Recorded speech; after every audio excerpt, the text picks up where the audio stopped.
बिस्मिल्लाहिर्रहमानिर्रहीम।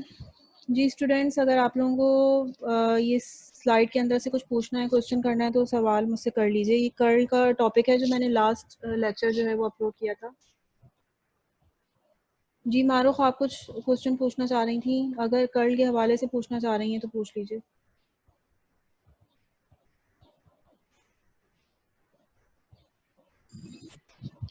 Miss curl का cross product तो क्यों लेते, डॉट प्रोडक्ट क्यों नहीं लेते? कर्ल का क्रॉस प्रोडक्ट क्यों लेते हैं, डॉट प्रोडक्ट क्यों नहीं लेते, ये पूछा आपने? Yes miss.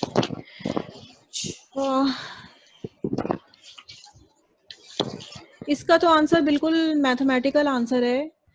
मिसाल के तौर पे जो है वो कोई भी मेरे पास एक स्केलर क्वांटिटी होती है, कोई भी मेरे पास स्केलर क्वांटिटी है, फॉर एग्जांपल ए स्केलर है ये, ओके। तो अब मैं जो है ना वो 3 ऑपरेटर्स पढ़ चुकी हूँ। एक मैं पढ़ चुकी हूँ ग्रेडियंट, एक मैं पढ़ चुकी हूँ डाइवर्जेंस, और एक मैं पढ़ चुकी हूँ कर्ल। ये जो ऑपरेटर्स है ना, these operators are very old operators. ये तकरीबन जिस ज़माने में मैक्सवेल था ना, उस वक्त मैथमेटिशियंस ने काम करके ये ऑपरेटर्स जो है वो डिस्कवर कर लिए थे कि ये जो है ना कौन से ऑपरेटर होते हैं। तो उन्होंने वहाँ पे हमें बता दिया था कि ग्रेडियंट जो है ना वो हमेशा किसी स्केलर क्वांटिटी के ऊपर ऑपरेट होता है, और डाइवर्जेंस जो है ना वो हमेशा किसी वेक्टर क्वांटिटी के ऊपर ऑपरेट होगा, क्योंकि ये डॉट प्रोडक्ट है। और कर्ल जो होता है, कर्ल जो है वो किसी वेक्टर क्वांटिटी के ऊपर ही ऑपरेट होगा, लेकिन उसके नतीजे में जो वेक्टर फील्ड हमें हासिल होगी वो भी एक वेक्टर क्वांटिटी होगी, ठीक है। तो ये बात हमें पहले से पता होती है कि जब हम किसी भी फिजिकल क्वांटिटी का क्रॉस प्रोडक्ट ले रहे हैं, ठीक है, किसी भी फिजिकल क्वांटिटी का यानी कि वेक्टर का क्रॉस प्रोडक्ट ले रहे हैं, तो नतीजे में हमें क्या चीज़ हासिल हो रही है। अगर हमें वेक्टर क्वांटिटी हासिल हो रही है नतीजे में, ठीक है, तो हम उसको क्रॉस ही लेंगे। जैसे मैंने आप लोगों को क्लास में एक दफ़ा और भी बताया था कि जब हम एफ को डी के साथ में मल्टीप्लाई करते हैं, जब मल्टीप्लाई करते हैं तो हमारे पास वर्क डन आ जाता है, और हमें पहले से मालूम है कि work done is a scalar quantity, तो हम इसको एफ डॉट डी करके ही लिखते हैं, ठीक है।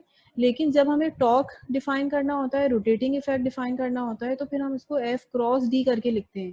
तो ये बात हमें पहले से पता होनी चाहिए कि ये जो क्वांटिटी मैं डिफाइन करना चाह रही हूँ, अच्छा ये वेक्टर क्वांटिटी है, ठीक है। तो वेक्टर क्वांटिटी को मैं कैसे लिख सकती हूँ, मैं दो क्वांटिटीज का क्रॉस प्रोडक्ट करके ही लिखूंगी, तभी ये जो क्वांटिटी आएगी ये वेक्टर आएगी।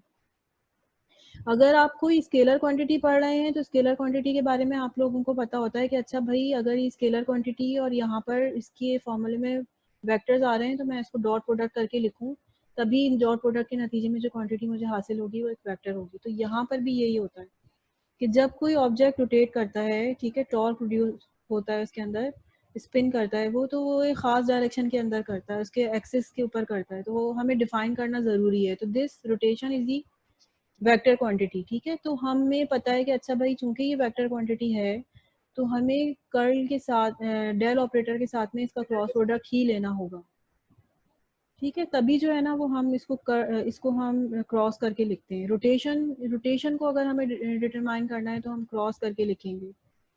और स्ट्रेट लाइन में अगर हम फ्लो डिफाइन कर रहे हैं, फ्लक्स डिफाइन कर रहे हैं, तो flux is a scalar quantity, उसको हम डेल ऑपरेटर के साथ में डॉट करके ही लिखते हैं, ठीक है जी। और नाइला कुछ पूछ रही हैं? Yes ma'am.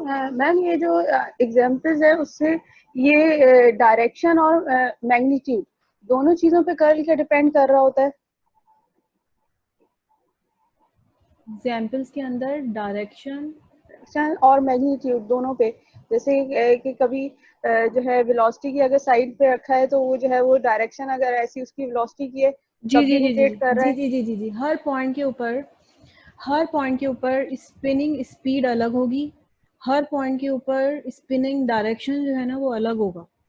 मिसाल के तौर पे अगर किसी जगह पर दरिया के अंदर, फॉर एग्जांपल रिवर के अंदर पानी फ्लो कर रहा है ना, तो पानी की स्पीड हर जगह एक जैसी नहीं होती। अगर मैं उसके अंदर एक डिस्क डाल दूँ, ठीक है, तो फॉर एग्जांपल वो रोटेट करना शुरू कर देगी इस डायरेक्शन के अंदर, ठीक है। तो अब मैं इसके परपेंडिकुलर डायरेक्शन में कहूँगी कि दिस इज़ माय के डायरेक्शन, ये मेरा एक्स वाई था, और ये जो अब स्पिन कर रही है इसकी जो डायरेक्शन है वो क्लॉकवाइज है, और ये जो है, सॉरी क्लॉकवाइज है ना, तो क्लॉकवाइज डायरेक्शन हम लेंगे नीचे की तरफ। क्लॉकवाइज डायरेक्शन को हम डिफाइन करते हैं नीचे, राइट हैंड रूल से निकालते हैं हम।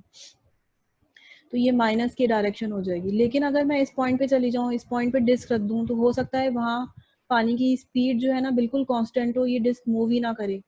तो फिर मैं कह दूंगी कि अच्छा यहाँ पे तो कोई रोटेशन मौजूद ही नहीं है, तो कर्ल जीरो है। अगर मैं डिस्क को इस जगह पर रख दूँ, तो हो सकता है कि वो ऐसे मूव करना शुरू कर दे, ठीक है, क्लॉकवाइज। तो फिर उसकी डायरेक्शन क्या हो जाएगी, के डायरेक्शन, लेट सपोज। अच्छा, अब ज़रूरी नहीं है कि बिल्कुल के हो या आई डायरेक्शन के अंदर जो है वो रोटेशन हो या वाई डायरेक्शन में रोटेशन हो, बल्कि डिस्क जो है ना वो इस तरह से भी रोटेट कर सकती है, थोड़ा सा टिल्टेड भी हो सकती है इस तरह से। पानी जो है ना वो वेव्स की फॉर्म में भी होता है, कहीं ऊपर नीचे बह रहा होता है, रोटेशन भी होती जाती है, साथ साथ आगे भी मूव करते जाते हैं। तो कहीं रोटेशन की एक्सिस ये बन जाती है, कहीं रोटेशन की एक्सिस ये बन जाती है, ठीक है, हमारे रेफरेंस एक्सिस के हिसाब से। तो yes, it is a variable. The direction and magnitude of spinning object is a variable in the field. जिस फील्ड में भी आप मौजूद हैं, तो हर पॉइंट पे उसका मैग्नीट्यूड और डायरेक्शन चेंज हो सकता है। जी मारो। नायला, क्लियर हो गया आपको? Yes ma'am. जी जैसे आपने एक रिजिड बॉडी, आपने रेफरेंस एक फॉर्मूला लिखा था r cos omega t i plus r sine omega t i, ये फॉर्मूला कहाँ से आया है? ये एक जनरल फार्मूला ले लिया मैंने उसको सपोज कर लिया कि जिस तरह से एक रिजिड बॉडी के अंदर जब हम उसकी रोटेशन चेक करते हैं ना, तो हम एक पॉइंट ले लेते हैं, उस पॉइंट को हम कह देते हैं कि ये हमारा एक्स वाई है। ये पॉइंट मेरा जो है वो एक्स वाई है इस रिजिड बॉडी के अंदर। और जब रिजिड बॉडी रोटेट कर रही होती है, तो मैं इसी को, ये मेरा आर है, ये मेरा थीटा है, तो मैं इसी को जो है ना वो वेक्टर फॉर्म में लिख लेती हूँ, इसी को। अच्छा था, तो हमने उस वक्त पढ़ा था कि ये रिजिड बॉडी के अंदर कोई भी पॉइंट है, ये रोटेट कर रहा होता है। तो मैं अब सपोज कर लेती हूँ यहाँ पर भी मेरे पास उसी तरह की सिचुएशन है, ये एक्स एक्सिस है, ये वाई एक्सिस है, और यहाँ पर कोई मेरा छोटा सा सिस्टम को मैंने डिफरेंशियल एक छोटा सा एलिमेंट ले लिया, ठीक है, और वो रोटेट कर रहा है। तो उस एक्सिस के हिसाब से मेरा जो है ना ये आर हो जाएगा, ये थीटा हो जाएगा, और वहाँ पर मैंने उसकी पोजीशन जो है ना वो आर डिफाइन कर दी, जो जो जो पार्ट रोटेट कर रहा है उसकी पोजीशन मैंने आर डिफाइन कर ली, उसको मैंने कोऑर्डिनेट्स में इस तरह से लिख लिया, ठीक है। और ये जो थीटा है इसको मैंने ओमेगा टी कर दिया, थीटा था ये मेरा। ये एंगुलर मोशन के अंदर आपने पढ़ा होगा कि किस तरीके से अगर कोई ऑब्जेक्ट रोटेट कर रहा होता है तो उसके अंदर थीटा को हम इस तरह से लिख सकते हैं। तो मुझे स्पीड चाहिए, मैंने इसका डेरिवेटिव ले लिया, डेरिवेटिव लेके वैल्यू पुट अप की। ये जो साइन ओमेगा टी है, ये जो साइन ओमेगा टी है, ये मुझे पता है कि ये आर, ये वाई है, ठीक है। तो ये आर साइन ओमेगा टी मेरा वाई है, यहाँ पे मैंने वाई पुट कर दिया, minus sine as it is रही। और ये जो कॉस ओमेगा टी है, कॉस ओमेगा टी है, ये आर कॉस ओमेगा टी, ये मेरा किसके बराबर है, एक्स के बराबर। तो ये मैंने यहाँ पर एक्स लिख दिया, ठीक है। ये जस्ट कंपोनेंट को, जैसे आर है, इसको कंपोनेंट में आपने रिजॉल्व किया है ना, कंपोनेंट में रिजॉल्व करके ये सामने वाला cos, r cos theta, r sine theta, उस तरह से मैंने इसको लिया है। और फिर मैंने एक वेक्टर बना लिया, वेक्टर फील्ड आ गई मेरे पास, वेलोसिटी फील्ड आ गई, this is the vector field, मुझे वो चाहिए था। फिर मैंने क्या किया, मैंने इसका कर्ल ले लिया। कर्ल कैसे लिया है अभी तो मैंने बताया ही नहीं था शुरू में, लेकिन बस ले लिया। लेने के बाद जो है ना, इसको जब मैंने सॉल्व किया तो ये एक एंगुलर स्पीड आ गई, ये मुझे मालूम है कि this is also a vector quantity. और अगर ये ऑब्जेक्ट जो है वो राइट हैंड साइड के ऊपर मूव कर रहा है, तो फिर उसकी डायरेक्शन भी होगी यकीनन कोई ना कोई, ठीक है। यहाँ पे मैंने k लिखा है, it would be minus k।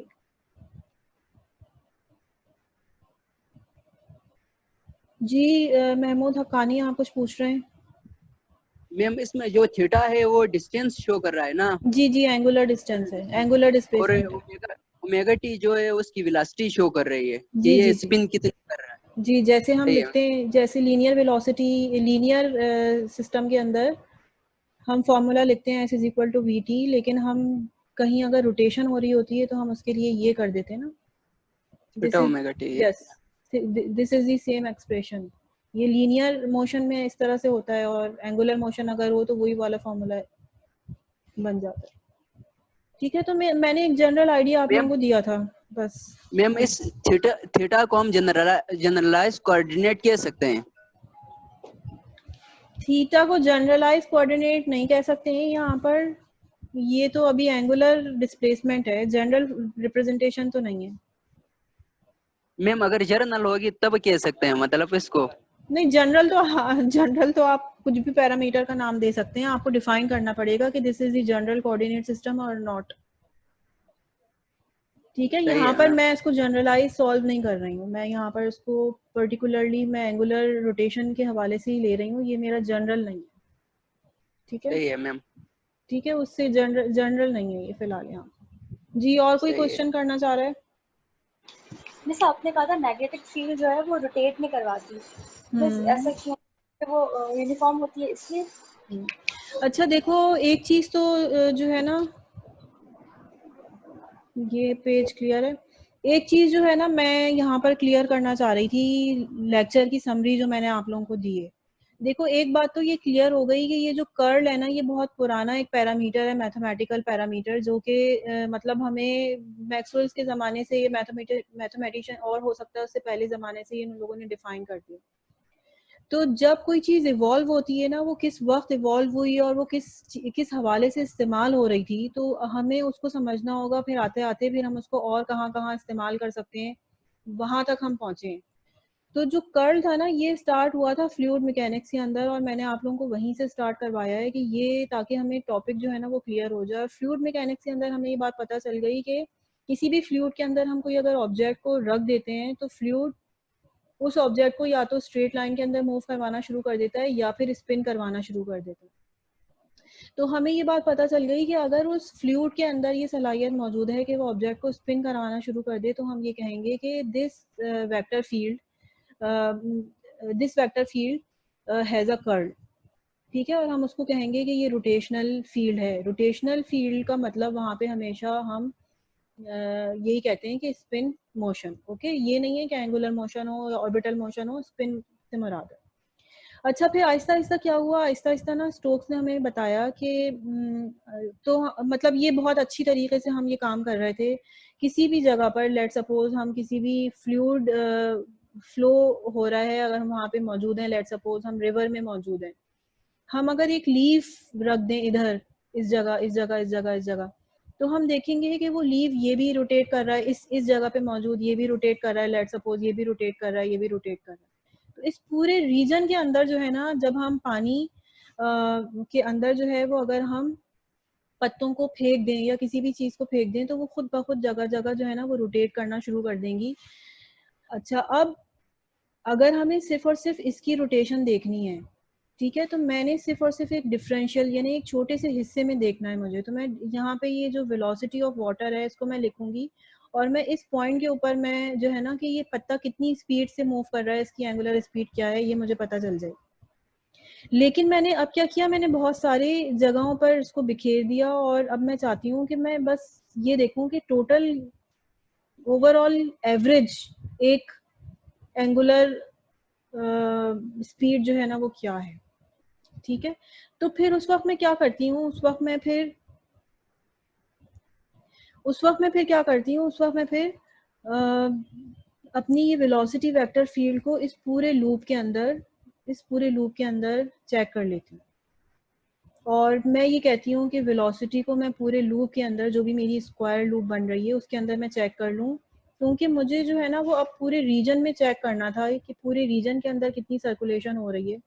तो बजाय इसके मैं पूरे रीजन के अंदर सर्कुलेशन देखूं, मैं सिर्फ इसको एक लूप के अंदर देख लेती हूँ। ये स्टोक्स थ्योरम था जो स्टोक ने हमें बताया था सिर्फ और सिर्फ कैलकुलेशन को आसान करने के लिए, क्योंकि अब हम हर हर हर हर पॉइंट के ऊपर तो नहीं चेक कर सकते ना, मैथमेटिकल डिफिकल्टी है वहां पर। फ्लूइड मैकेनिक्स के अंदर ये वाली डेफिनेशन बेकार है। एक्चुअल में हो क्या रहा होता है, एक्चुअल में कर्ल ही हो रहा होता है जगह जगह।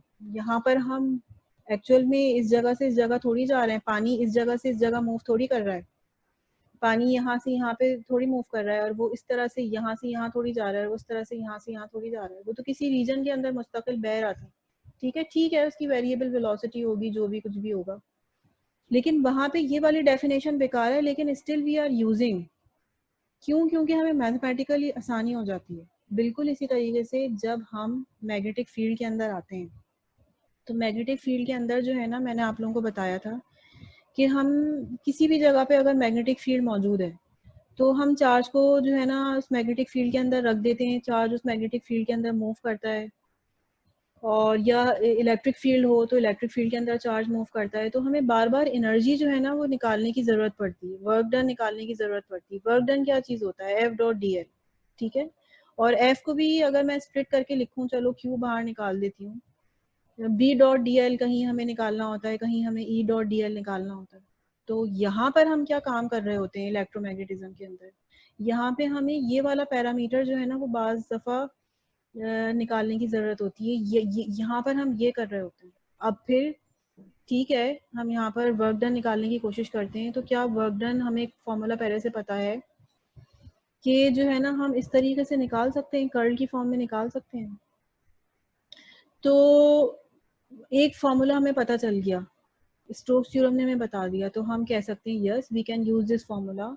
कर्ल का फॉर्मूला हम यूज़ कर सकते हैं, कर्ल ऑफ ई अप्लाई कर सकते हैं क्लोज लूप के अंदर। अगर हमें वो चाहिए, इसका लाइन इलेक्ट्रिक फील्ड का बिहेवियर चाहिए, हम ये कर सकते हैं, ठीक है। लेकिन हम यहाँ पर अब ये वाले डेफिनेशन बेकार है। हम इस तरह से डिफाइन नहीं करेंगे कभी भी कि ये हमारे पास वेक्टर फील्ड मौजूद है, तो अच्छा भाई यहाँ पर मैंने एक इलेक्ट्रॉन रख दिया तो वो क्या अब स्पिन कर रहा है कि नहीं कर रहा, अब वो स्पिन करवा रहा है कि नहीं करवा रहा। यहाँ पर अब ये वाली डेफिनेशन बेकार होती है, ठीक है। हम जो है ना इसको यूज़ तो कर सकते हैं कि एज अ जिस तरह से हमने फ्लूइड मैकेनिक्स के अंदर हम ये काम नहीं कर रहे थे, वहाँ पे फिजिकली ये चीज़ हो रही थी, ठीक है, लेकिन हमने कैलकुलेशन के लिए इसको ले लिया था।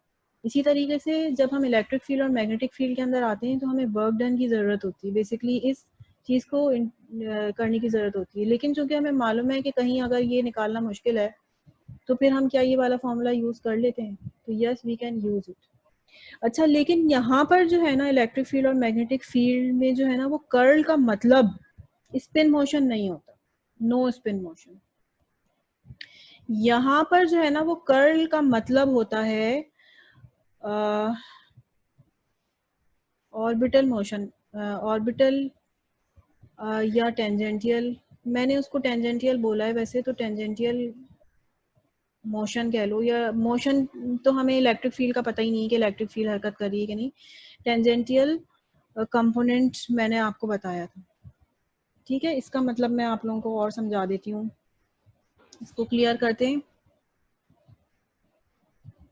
अच्छा, मेरी जो मीटिंग है ना वो 5 मिनट्स की रह गई है, और अभी ये क्लास का टाइम ख़त्म होगा, फिर दूसरी मैं क्लास ज्वाइन करवाऊँगी। अच्छा, मैं जो है ना वो आपको बता रही थी कि जैसे फॉर एग्जांपल ये मेरे पास इलेक्ट्रिक फील्ड है, ये मैंने एक प्रॉब्लम भी करवाई थी। ये इलेक्ट्रिक फील्ड कांस्टेंट है, उस पर मैंने कर्ल कैलकुलेट किया था इस पॉइंट के ऊपर। और यहाँ पर क्या हो रहा था कि डीएल जो था, ये जो मेरा क्लोज लूप था, ये जो है ना मेरा डीएल, इसका डायरेक्शन मुस्तकिल चेंज हो रहा था। यहाँ पर ये एक्स एक्सिस नेगेटिव है, ये वाई एक्सिस पॉजिटिव है, ये पॉजिटिव एक्स एक्सिस है, ये वाई एक्सिस नेगेटिव है। ये डीएल मेरा मुस्तकिल चेंज हो रहा है। इलेक्ट्रिक फील्ड की जो डायरेक्शन है ना वो कांस्टेंट है। वो किस डायरेक्शन के अंदर है? वो सिर्फ एक्स डायरेक्शन के अंदर है। तो जब मैंने यहाँ पर नेट इलेक्ट्रिक फील्ड कैलकुलेट की इस वाले फॉर्मूले से, तो ये चीज़ जो है ना वो मेरी क्या निकल कर आ गई? ज़ीरो। तो अब मैं उस फॉर्मूले को यूज़ करूँगी और मैं कहूँगी कि कर्ल जो है ना वो है ही नहीं, कर्ल भी ज़ीरो है, क्योंकि मुझे पता है कि अगर कहीं डॉट प्रोडक्ट निकालते हैं तो वहाँ से हम कर्ल भी निकाल सकते हैं। तो नेट कर्ल जो है ना वो ज़ीरो हो रहा है। लेकिन एक केस लेते हैं, मिसाल के तौर पे मेरे पास मैग्नेटिक फील्ड है, एक करंट कैरिंग कंडक्टर है, उसके गिर्द मैग्नेटिक फील्ड फ्लो हो रही है, ये मैग्नेटिक फील्ड है, ठीक है। इस प्रॉब्लम को मैं अब सॉल्व कर रही हूँ, क्योंकि ये एक सर्कुलर सी लूप बन गई तो जाहिर है कि मैं इसको पोलर कोऑर्डिनेट्स के अंदर सॉल्व कर लूँगी। तो ये एक आर्क लेंथ है, s is equal to r theta, हम जो कहते हैं कि किसी भी सर्कल का ये वाला जो लेंथ एलिमेंट होता है आर्क लेंथ एलिमेंट कहलाता है। तो अब अगर मैं हर पॉइंट के ऊपर देखूं, हर पॉइंट के ऊपर क्या हो रहा है, ये आर्क लेंथ और जो मैग्नेटिक फील्ड का जो डायरेक्शन है ना वो सेम है, ठीक है। यहाँ पर क्या हो रहा था कि इलेक्ट्रिक फील्ड जो थी वो एक्स डायरेक्शन के अंदर थी, कहीं पे जो हमारा जो ये जो लेंथ एलिमेंट है ये उसके नेगेटिव हो रहा है, कहीं लेंथ एलिमेंट इलेक्ट्रिक फील्ड के परपेंडिकुलर हो रहा है, कहीं अलोंग हो रहा है। लेकिन यहाँ पर जो सिचुएशन हो रही है उसमें क्या हो रहा है कि ये जो हमारे मैग्नेटिक फील्ड है ना, ये मुस्तकिल अलाइन है किसके साथ साथ, एल के साथ साथ मुस्तकिल अलाइन है। तो जब मैं इसका जब कंपोनेंट निकालूंगी ना बी डॉट डी एल, तो ये देखने से ही नजर आ रहा है कि b is already is along the l direction, और ये चीज जीरो नहीं निकलेगी, नेवर। ठीक है, और फिर हम कहेंगे कि अच्छा भाई ये तो स्टोक्स थ्योरम के अंदर हमें बात मालूम है कि कर्ल ऑफ बी इसके बराबर होता है, तो जब ये जीरो नहीं निकल रहा इसका मतलब है कर्ल ऑफ बी एग्जिस्ट, और ये हमें देखने से पता चल रहा है कि यहाँ पर जो है ना ये चीज़ कैंसिल आउट नहीं हो रही। तो बहुत बेहतर तरीका जो इलेक्ट्रोमैग्नेटिक थ्योरी के अंदर है ना कि व्हाट इज कर्ल, उसको हम इधर से समझते हैं, और इसका मतलब ये है the component of magnetic field और electric field which is along, dot product है ना, which is along L direction.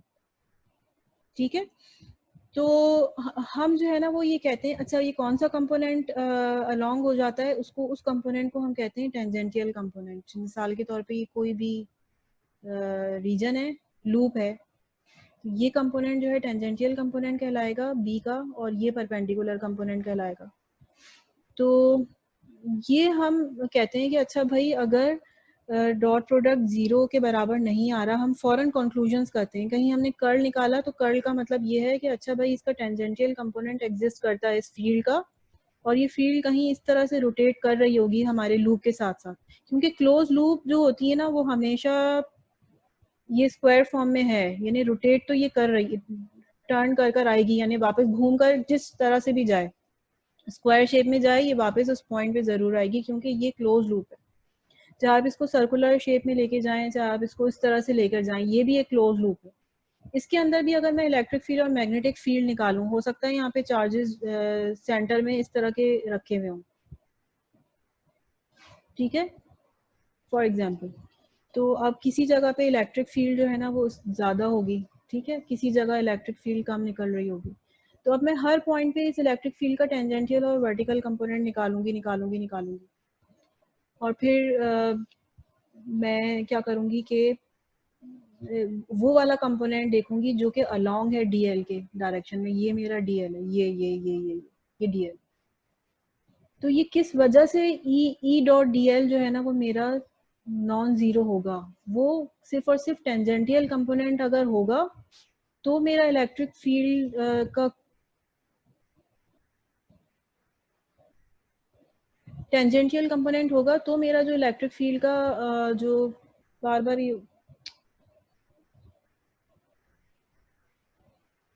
अगर मेरा टेंजेंटियल कंपोनेंट होगा तो ही मेरे इलेक्ट्रिक फील्ड का कंपोनेंट जो है ना नॉन जीरो होगा। तो हम जो है वो इलेक्ट्रिसिटी एंड मैग्नेटिज्म में यही बात समझते हैं। बेटा क्लास का जो टाइम है ना वो ख़त्म हो रहा है, लेस देन 1 मिनट।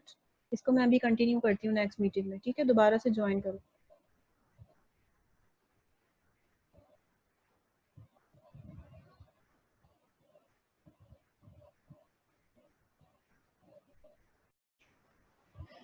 जी हाँ, तो मैं यहाँ पर ये बता रही थी आप लोगों को कि बेसिकली इलेक्ट्रोमैग्नेटिज्म के अंदर जो हम कर्ल निकाल रहे होते हैं ना, कर्ल ऑफ ई और कर्ल ऑफ बी, तो बेसिकली हम जो है ना वो देख रहे होते हैं ये वाली चीज कि हम इस फील्ड के अंदर अगर हम एक क्लोज लूप ले लें तो क्या हमारा क्लोज लूप के अंदर जो ये लाइन इंटीग्रल है हमारा जीरो होगा। तो ये हमें देखने से अंदाजा हो रहा है यहाँ से कि ये कांस्टेंट फील्ड है और ये सिमेट्रिकल एक शेप है, तो यहाँ पर कर्ल जो है ना वो डेफिनेटली जीरो है। तो ये कर्ल जो है ना वो नहीं है। तो अगर आप उसको इस तरह से देखेंगे ना, जैसे प्रॉब्लम सॉल्व करवाई है मैंने इस केस में, तो फिर आपको कर्ल को समझने में आसानी होगी। इस तरह से मैंने आपको बताया कि ये वाली जैसे मैग्नेटिक फील्ड है, मैग्नेटिक फील्ड के अंदर अगर आप क्लोज लूप के अंदर जा रहे हैं तो आपको नजर आ रहा है कि ये जो मैग्नेटिक फील्ड है ये मेरी इसी के अलोंग है, इसी की डायरेक्शन में है। तो ये डेफिनेटली जो डी एल और बी है ये बिल्कुल साथ साथ चल रहे हैं, तो अब ये तो मेरा कर्ल निकल कर आएगा।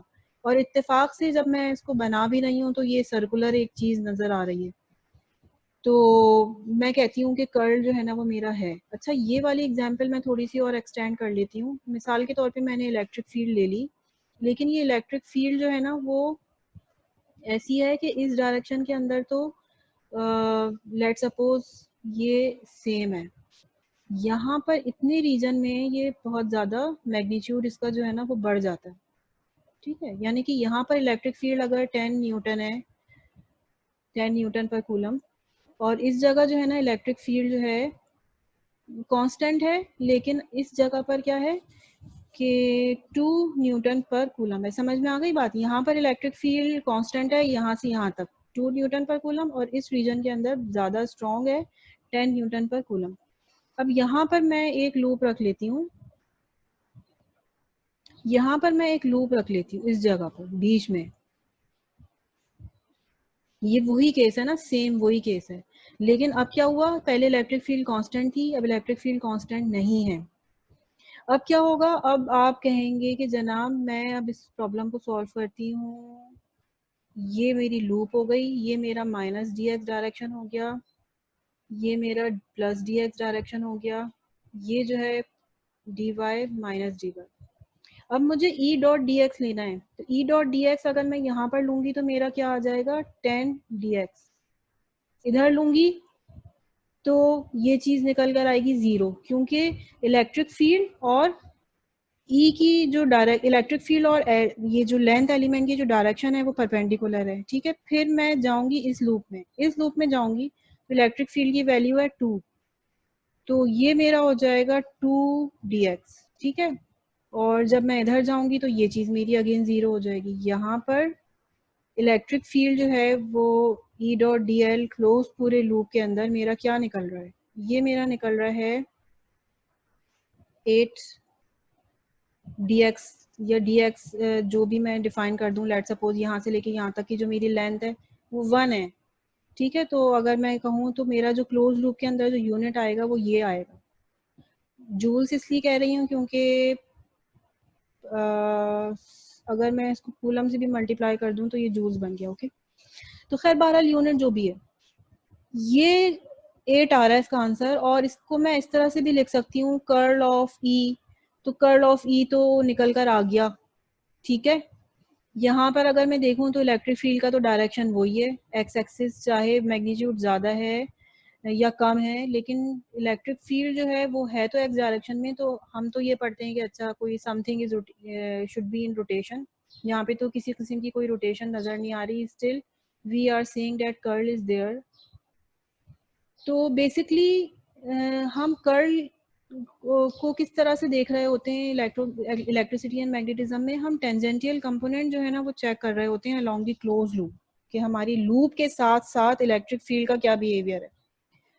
अगर मैं लूप अपनी यहाँ पर डिफाइन करूँ तो फिर मेरा कर्ल 0 होगा, मैं कह दूंगी कि अच्छा मेरा कर्ल इस जगह पर 0 है। अगर अब मैं अपनी लूप इस जगह पर डिफाइन करूंगी तो कर्ल मेरा 0 होगा, क्योंकि इस रीजन में ओवरऑल इलेक्ट्रिक फील्ड कांस्टेंट होगी। लेकिन मैंने अपनी लूप ये वाली ले ली, यहाँ पे मैं कहूँगी कि नहीं भाई, इस पॉइंट पे मेरा जो है ना वो कर्ल है, टेंजेंटियल कंपोनेंट मेरा एग्जिस्ट कर रहा है।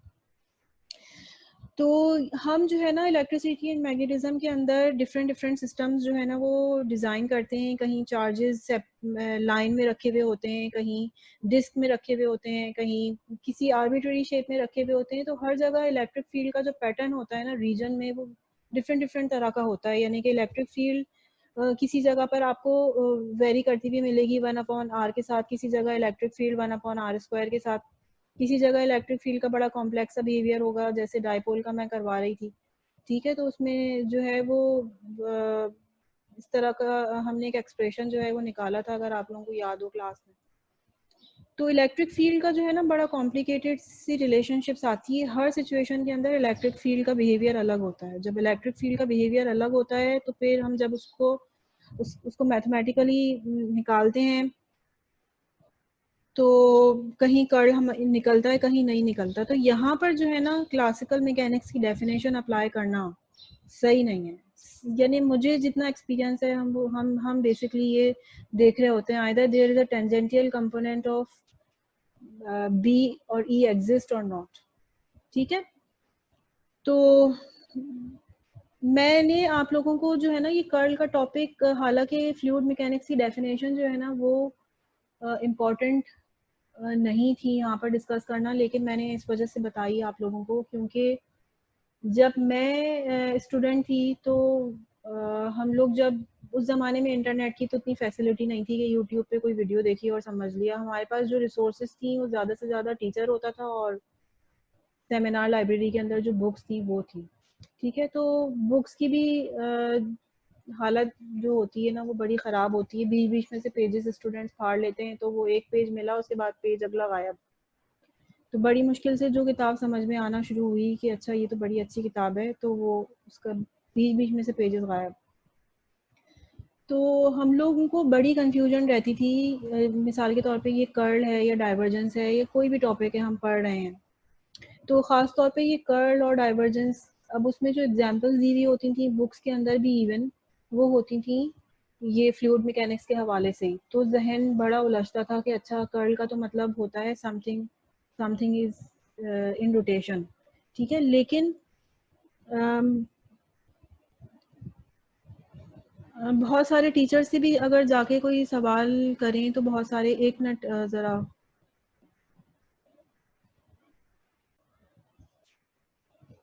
पहले भी मेरी रिकॉर्डिंग जो है ना वो रह गई थी और मैं शुरू हो गई। चले खैर, तो बहरहाल वो सिचुएशंस जो है ना वो हम पढ़ते ही नहीं है जहाँ पर कर्ल जो है ना वो ज़ीरो ना हो। कर्ल की सिचुएशंस हम भी इलेक्ट्रोस्टैटिक्स में शुरू में अभी तक हम जहाँ हैं वहाँ पे कर्ल जो है ना वो ज़ीरो है, क्योंकि इलेक्ट्रोस्टैटिक्स में जो सिचुएशंस हम डील कर रहे होते हैं वहाँ पे हमेशा कर्ल ज़ीरो ही निकल कर आता है। तो इन दैट सेंस मैंने आपको बोला है कि कर्ल जो है ना वो हमेशा ज़ीरो निकल रहा है, तो हम कहेंगे कि फील्ड इज़ कंजर्वेटिव। ठीक है, और हम जो है ना वो ये एंड पॉइंट्स के ऊपर कहते हैं कि फील्ड जो है ना वो बल्जिंग होती है, टर्न हो रही होती है, तो हम एंड पॉइंट्स को तो हम हमेशा अपने निगलेक्ट कर देते हैं जहाँ पे कॉम्प्लिकेशन हो रही होती है। तो हम उन्हीं सिचुएशन से फ़ायदा उठा लेते हैं बस जहाँ पे इलेक्ट्रिक फील्ड कांस्टेंट हो, उस जगह पे कर्ल ज़ीरो निकल रहा होता है। लेकिन you should know there are situations in which you can make by yourself non zero curl. इस तरह से अगर आप सिचुएशन क्रिएट करेंगे तो यहाँ पे आपको नॉन ज़ीरो कर्ल मिल जाएगा। आपका कॉन्सेप्ट क्लियर होगा तो आप कर सकेंगे इसको। ओके, और आगे चलते हैं, फेराडे लॉ पढ़ते हैं। तो फेराडे लॉ के अंदर हमें पता चलता है कि कहीं अगर मैग्नेटिक फील्ड चेंज हो रही है विद रिस्पेक्ट टू टाइम तो इलेक्ट्रिक फील्ड प्रोड्यूस होती है, ईएमएफ जनरेट होता है, ईएमएफ वोल्टेज। ठीक है, ये फॉर्मूला पढ़ा होगा आपने। और ईएमएफ वोल्टेज किसके बराबर होता है? E dot D L. E और ई डॉट डी एल यहाँ पर क्या हो गया? जीरो। इसका मतलब है कि ये जो इंड्यूस्ड इलेक्ट्रिक फील्ड होती है it has a curl, it has a curl. अब ये जो इंड्यूस्ड इलेक्ट्रिक फील्ड होती है उसका कर्ल होता है। ये जो है या तो इंड्यूस्ड मैग्नेटिक फील्ड इस तरह से होगी या इंड्यूस्ड मैग्नेटिक फील्ड इस तरह से होगी। ये इलेक्ट्रिक फील्ड दोनों तरह से हो सकती है। ठीक है, आगे चलते जाएंगे तो फिर हमें पता चलेगा कि ऐसी सिचुएशंस आती हैं जहां इलेक्ट्रिक फील्ड का कर्ल भी निकलता है। जी, और किसी को कोई सवाल करना हो? मैम आपने इसी में ही लिखा था कि ओनली एप्लीकेबल, जैसे गॉसेस लॉ जो है उसकी जो डिफरेंशियल फॉर्म है उसमें आपने आगे लिखा हुआ है only applicable for 3D differential form. तो इसका क्या मतलब है? इसका क्या मतलब है? हाँ, याद आ गया मुझे। मैंने लिखा था e dot d s is equal to q upon epsilon naught. ये फॉर्म कहलाती है गॉसेस लॉ की इंटीग्रल फॉर्म। ठीक है, इंटीग्रल फॉर्म इसलिए कहलाती है ये क्योंकि इसके अंदर इंटीग्रल है। ठीक है, तो अब अगर मुझे कहीं भी इलेक्ट्रिक फील्ड कैलकुलेट करनी है तो मैं कर सकती हूँ। अगर मेरे पास एक लाइन के अंदर चार्जेस डिस्ट्रीब्यूट हुए हुए हैं तो भी मैं कर सकती हूँ। मैं लिखूंगी कि Q is equal to lambda d l और मैं ये वाला फॉर्मूला जो है ना वो अप्लाई कर सकती हूँ। तो इसका मतलब ये हुआ कि मेरे पास एक लाइन में चार्जेस डिस्ट्रीब्यूट हुए थे, वन डायमेंशनल केस था। ठीक, अच्छा, इसी तरीके से अगर मेरे पास सरफेस में चार्जेस जो हैं वो डिस्ट्रीब्यूट हुए हुए हैं, जैसे कि आप लोग parallel plate infinite sheet of charges पढ़ते हैं,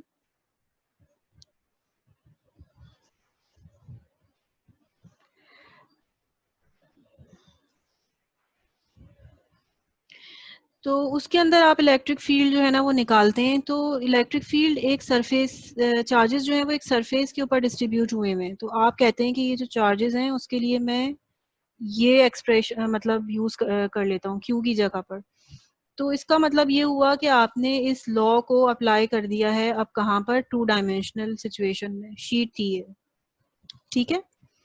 और ऐसी भी सिचुएशन आपने पढ़ी होगी कि स्फेयर है, कहीं बहुत सारा चार्ज इधर रखा हुआ है अंदर से बाहर तक, ठीक है, सेंटर से बाहर तक चार्ज स्टोर है। तो आप ये कहते हैं कि अच्छा भाई ये जो चार्ज है Q, ये एक वॉल्यूम में डिस्ट्रीब्यूट हुआ हुआ है, तो मैं उसकी जगह पर ये लिख देती हूँ डी। ये तो एज इट इज रहेगा ना, ये चीज़ चेंज हो रही है। तो इसका मतलब ये हुआ कि मैं इसको 1 डायमेंशनल में भी अप्लाई कर रही हूँ, उसको मैं 2 डायमेंशनल में भी अप्लाई कर रही हूँ, उसको मैं 3 डायमेंशन में भी अप्लाई कर रही हूँ। ये मेरा 3D स्फेयर है। तो ये मैंने लिखा था कि integral form is applicable in 3 dimensions, यानी कि ये ज़्यादा अच्छी चीज़ है कि हम इसको हर तरह की सिचुएशन के लिए हम अप्लाई कर देते हैं। अच्छा, जब इसकी हम डिफरेंशियल फॉर्म बनाते हैं ना, तो हम पता है कि ई डॉट डी एस को डाइवर्जेंस थ्योरम में हम लिख सकते हैं डाइवर्जेंस ऑफ ई और इनटू वॉल्यूम। किसी जगह वॉल्यूम को टॉ लिखा हुआ होता है या किसी जगह पे वी भी लिखा होता है, लेकिन बहरहाल ये जो है ना वॉल्यूम ही है। तो ये वॉल्यूम है। तो अब ये कौन सा वाला वॉल्यूम है, जो सरफेस क्लोज सरफेस है उसके अंदर जो वॉल्यूम है, ये वो वाला वॉल्यूम। तो यहाँ से मैं डाइवर्जेंस जो है ना वो डिफाइन कर देती हूँ अपनी, कि मैं एक बहुत छोटे से वॉल्यूम में मौजूद हूँ।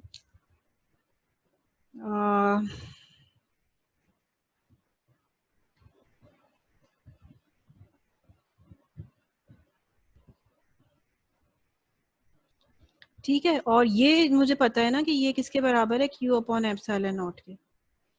तो ये मेरे पास बराबर है Q अपॉन एप्सिलॉन नॉट के। तो ये जो dv है ना, ये डाइवर्जेंस का एक फॉर्मूला जो है वो मेरे पास, डाइवर्जेंस बेसिकली क्या होती है, net flux per unit volume. तो बेसिकली ये जो डाइवर्जेंस है ना, ये मेरे पास किसके बराबर हो गई, ये जो है अच्छा सिर्फ मुझे फ्लक्स चाहिए, फ्लक्स चाहिए ना, ई डॉट डी एस को मैं क्यू अपॉन एप्सिलॉन नॉट लिख रही हूँ। तो मैं इसको इस तरह से भी लिख सकती हूँ कि e dot d s is equal to q d volume, और एक मिनट, ये थोड़ा सा मैं मिटा रही हूँ ऊपर से, जगह चाहिए मुझे।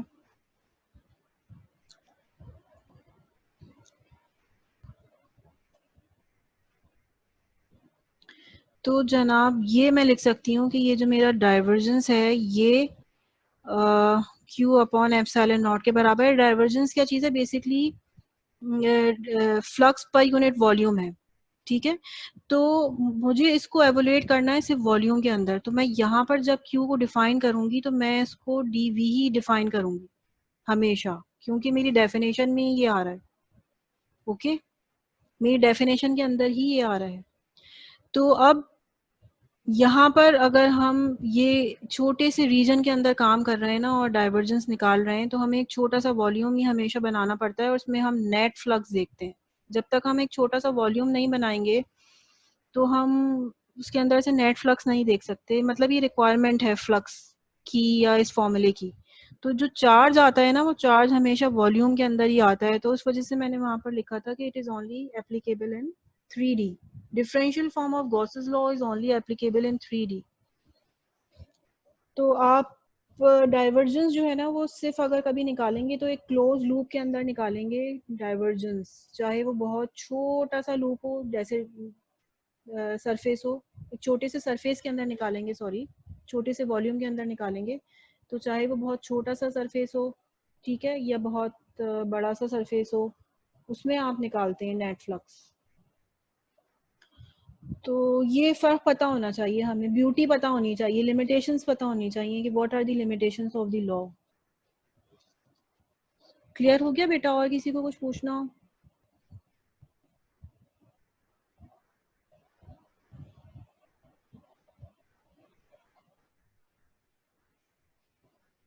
जी किसी स्लाइड के अंदर कोई सवाल करना हो, आगे जा रही हूँ मैं। किसी बच्चे की आवाज नहीं आ रही है।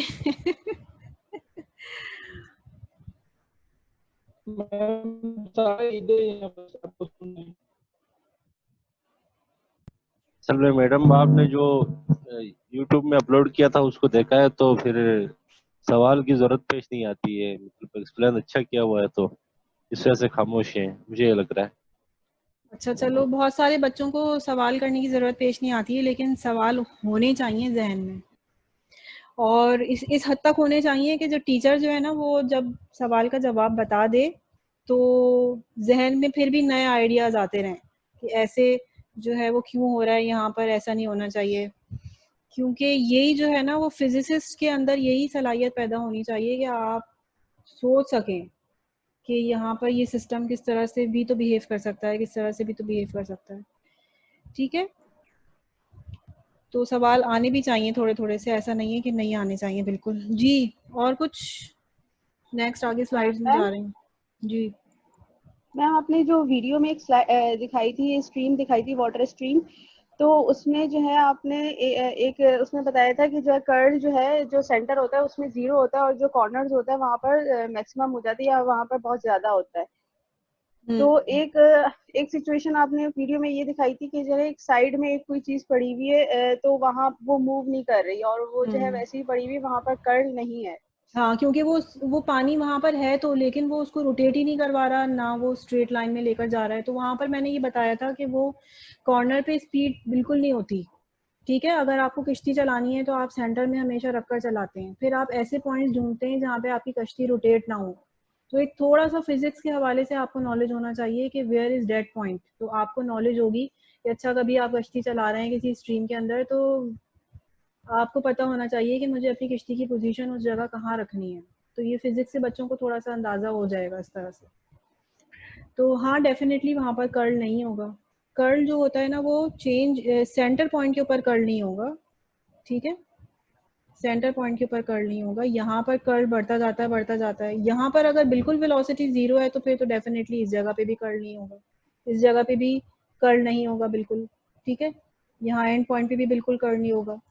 तो इस तरह का थोड़ा सा पैटर्न होता है एक जनरली एक किसी भी रिवर के अंदर, कि सेंटर पॉइंट के ऊपर अगर किसी स्ट्रेट लाइन के अंदर दरिया फ्लो कर रहा है, लेकिन अगर ये जनरल पैटर्न फॉलो करते हैं हम, तो इसमें यहाँ पे कर्ल 0 होता है, यहाँ पे कर्ल थोड़ा थोड़ा बढ़ना शुरू हो जाता है। ये इस तरह की डायग्राम बनाई थी मैंने। ठीक है, ये कर्ल बढ़ना शुरू हो गया, यहाँ पे कर्ल फिर 0 हो गया तो उसको डॉट बना देते हैं।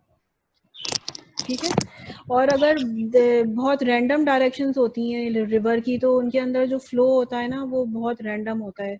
ये तो केओस कहलाता है और ये तो बड़ा मुश्किल प्रॉब्लम है सॉल्व करना जी। और कुछ मैडम आपने बात की थी उसकी रोटेशन और स्पिनिंग की, तो कर्ल्स के लिए रोटेशन होना लाजमी नहीं है, स्पिनिंग होना लाजमी है, जी जी यही यस, कहा था ना हाँ, आपने? Rotation spinning madam is some rotation is some spinning is some sort of rotation. जी मैडम, तो हम रोटेशन, स्पिनिंग और रिवॉल्यूशन ये 3 चीजें ये कैसे समझेंगे? देखो, दो तरह के मोशन होते हैं ना, कि ऑर्बिट के अंदर भी कोई ऑब्जेक्ट मूव कर रहा है और स्पिन भी कर रहा है। ठीक है, इसका मतलब तो समझ में आता है ना कि स्पिन क्या चीज़ होती है, ऑर्बिट मोशन क्या होता है। ऑर्बिटल मोशन ये होता है कि जैसे ये देखो, ये एक अगर कोई चीज़ यहाँ पर मूव कर रही है इसके अराउंड, इस एक्सिस के अराउंड, ये मेरा एक्सिस है अगर, तो ये ऑर्बिटल मोशन कर रही है। ठीक है, लेकिन स्पिन मोशन का मतलब होता है कि वो खुद भी अपने एक्सिस में भी साथ साथ रोटेट करती चली जाए। तो ये रोटेशन जो है ना वो दो तरह की होती है। Rotation is of two types, orbital motion भी होता है या ऑर्बिटल रोटेशन भी होती है।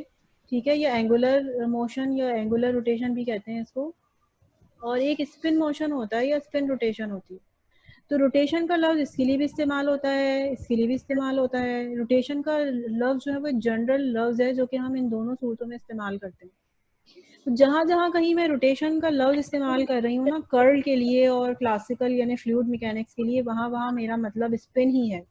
लेकिन जब मैं इलेक्ट्रोमैग्नेटिज्म के अंदर घुसूंगी और मैं कर्ल को डिफाइन करूंगी तो कर्ल का मेरा मतलब जो होगा ना वो सिर्फ ये होगा कि इलेक्ट्रिक फील्ड जो है ना उसका टेंजेंशियल कंपोनेंट एग्जिस्ट कर रहा है, मैग्नेटिक फील्ड का टेंजेंशियल कंपोनेंट एग्जिस्ट कर रहा है और मुझे वर्क डन मिलेगा, दैट्स इट। ठीक है, ये जो इलेक्ट्रोमैग्नेटिक थ्योरी है इसमें हम डिफरेंट डिफरेंट सिस्टम पढ़ते हैं, उसमें हम इलेक्ट्रिक फील्ड निकालते हैं, उसमें मैग्नेटिक फील्ड निकालते हैं, तो हमें बार बार टेंजेंशियल कंपोनेंट चाहिए, परपेंडिकुलर कंपोनेंट, टेंजेंशियल कंपोनेंट चाहिए, परपेंडिकुलर। ठीक है, तो जब भी हमें टेंजेंशियल कंपोनेंट चाहिए होता है ना तो हम फौरन से ये वाली लॉ लगा देते हैं, स्टोक्स थ्योरम। और अगर हमें परपेंडिकुलर कंपोनेंट चाहिए होता है तो हम फौरन से जो है ना गॉसेस लॉ लगा देते हैं, ई डॉट डी ए। ठीक है, तो ये वाला जो कंपोनेंट होता है इलेक्ट्रिक फील्ड का, यहाँ से जो इलेक्ट्रिक फील्ड निकल कर आती है वो जो कंपोनेंट होता है वो हमेशा परपेंडिकुलर कंपोनेंट निकलता है। क्योंकि अगर अच्छा, अब हम पढ़ते भी थे, जब हम लोग क्लासेस के अंदर पढ़ रहे होते थे तो हम लोगों को जब हॉरिजॉन्टल कंपोनेंट चाहिए और वर्टिकल कंपोनेंट चाहिए तो बार बार हम कभी ये लगा रहे हैं कभी ये लगा रहे हैं, तो नहीं पता था उस वक्त हम लोगों को कि why we are using this and why we are using this. तो आप लोगों को पता होना चाहिए कि जब हमें टेंजेंशियल कंपोनेंट चाहिए होता है तो हम क्यों ये वाली लॉ जो है ना वो लगा रहे हैं, वो इस वजह से लगा रहे हैं क्योंकि इसमें निकलती टेंजेंशियल कंपोनेंट ही निकल कर आते हैं और इसमें वेक्टर फ्लक्स का कॉन्सेप्ट हमें क्लियर हो गया और इलेक्ट्रिक फील्ड का बिहेवियर में पता चल गया। तो फिर इसमें से जो चीज़ निकल कर आती है वो हमेशा परपेंडिकुलर कंपोनेंट ही निकल कर आते हैं, तो ये पता होना चाहिए आप लोगों को आगे चल के। और बस ये बार बार यही चीज़ें आएंगी, कहीं हम ये वाली इक्वेशन यूज़ कर रहे होंगे, कहीं हम ये वाली कर रहे होंगे, तो रीज़न हमें पता होना चाहिए। इसको हम मैथमेटिकली इसका फ़ायदा उठाते हैं और हम इसको डिटरमाइन करने के लिए इस्तेमाल करते हैं परपेंडिकुलर और टेंजेंटियल कंपोनेंट्स। ठीक है, 6 मिनट रह गए मीटिंग के मजीद। और किसी को सवाल करना है? वैसे तो मैं दोबारा भी ऑनलाइन हो सकती हूँ, अभी टाइम आप लोगों की क्लास का बाकी है।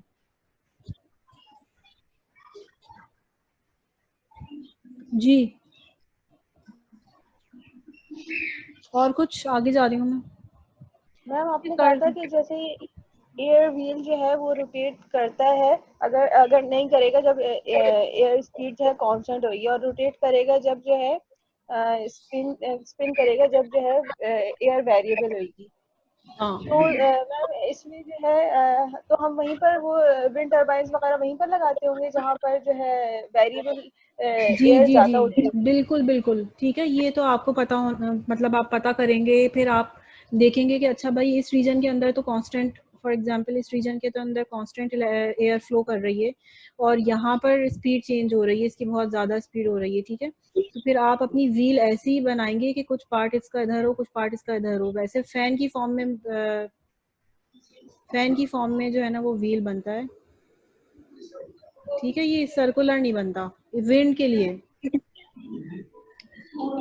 तो एक प्लेन के ऊपर जो है ना वो डिफरेंट फोर्स लग रही होगी और एक प्लेन के ऊपर डिफरेंट फोर्स लग रही होगी, तो फिर ये जो है ना वो रोटेट करना शुरू कर देगा। मैडम ये जो हम या घर का फैन बनाते हैं या फिर हम वाइंड एनर्जी के लिए जो फैन बना रहे होते हैं, तो उसमें हम 3 उसके जो फैन है वो क्यों लगा रहे होते हैं, उसमें 4 क्यों नहीं लगा रहे होते हैं? हाँ ये बेटा, ये एक्सपेरिमेंट कर करके हमें देखने पड़ते हैं कि किस के अंदर हमें जो है ना वो फ्लो ज़्यादा मिल रहा है। अब जैसे फैन डिज़ाइन कर रहे हो ना तो किस पर्पज़ के लिए कर रहे हो, उसका पर्पज़ ये है कि आपको हवा पहुँचे। ठीक है, तो हवा के अंदर उसमें क्या होता है कि आपने उसके फैन देखे होंगे, वो टिल्टेड होते हैं, थोड़े से कर्व्ड होते हैं। जी तो जी। वो कर्व्ड होने की वजह से क्या होता है कि वो एक तरफ से तो हवा को जो है ना वो अपने अंदर खींचता है और एक तरफ से वो हवा को बाहर निकालता है। ठीक है, अगर आप उसके कर्व के बजाय आप उसके बिल्कुल फ्लैट वो कर देंगे ना तो इतनी ज़्यादा वो हवा अंदर नहीं खींचेगा और वो बाहर नहीं निकालेगा। तो दिस इज़ दी इंजीनियरिंग। तो आपको ये चीज़ टाइम बाय टाइम पता चल गई कि आपने उस फैन के शेप को कैसे रखना है, कर्व रखना है। अच्छा, इसी तरीके से अब क्या हुआ कि जो है वो 2 पहले पेडल्स बनाए, फिर 3 बनाए, ठीक है 4 बनाए। तो ये बात पता चली कि अच्छा भाई 4 पेडल्स हैं तो वो हवा को रोक रहे हैं, अंदर की बाहर से अंदर हवा जो है ना वो नहीं आ पा रही। तो दिस इज दी इंजीनियरिंग। ये आपको एक्सपेरिमेंट करके जो है ना वो पता चलता है कि किस तरह के आपके शेप होना चाहिए, इसका किस तरह का आप शेप रखें। जी मैम जिस तरह अली ने क्वेश्चन किया कि उसमें 3 कनेक्शंस के बाद की, तो मैम हमने जो पढ़ा था उसमें था कि एक रनिंग का होता है, एक वायर एक स्टार्टिंग का होता है और दूसरा कैपेसिटर के साथ जो टच होता है। Just only they given the supply from the starting purpose we use to the capacitor. तो मैम हमने यही पढ़ा था कि इसमें 3 कनेक्शन इसलिए यूज किए जाते हैं। नहीं, ये जो अली मुझसे पूछ रहा है ना, अली मुझसे कुछ और सवाल कर रहे हैं। मुझसे वो फैन के बारे में पूछ रहे हैं कि फैन के अंदर जो ये विंग्स होते हैं ये 4 क्यों नहीं होते। ठीक है, जी जी, क्योंकि मैम जितने बॉयलर्स हमारे हैं, जितने फैन उनके इंक्रीज करते हैं, तो जैसे बॉयलर हो गया इंडस्ट्रीज में होते हैं मैडम, अगर फैन इंक्रीज होंगे तो इतनी एयर की रोटेशन भी क्या नाम है, प्रेशर ज्यादा लगेगा और उसमें जो ऊपर से जो वाटर ऊपर गिरता है उसकी रोटेशन में भी क्या नाम है इफेक्ट पड़ता है। तो इसलिए मैडम बाज एरिया में हम 3 फैंस का उसका यूज करते हैं, विंग्स को कहीं पे 4 का करते हैं। हाँ ठीक है, ये वही चीज़ आ गई ना, हमारी रिक्वायरमेंट के हिसाब से आ गई कि हम जो है वो हमारा जो पर्पस है फैन का, जो हमारे घरों के अंदर जो फैन है उसका पर्पस यही है कि हमें हवा ज़्यादा मिले। ठीक है, तो उसके हिसाब से हमें सेटिंग करनी पड़ती है।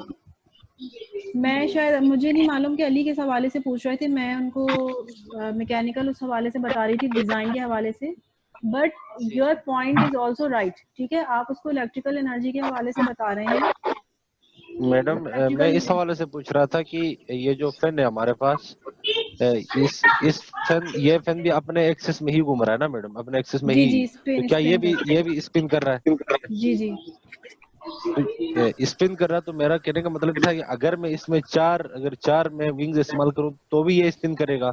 हाँ बिल्कुल करेगा, लेकिन उसकी एफिशिएंसी हवा की कम ज़्यादा हो सकती है। ठीक है, इतनी तो हवा हम नहीं इसमें ये फेंक, कह सकते हैं कि इसमें हम ये कह सकते हैं कि इसमें करल की प्रॉपर्टी मौजूद है।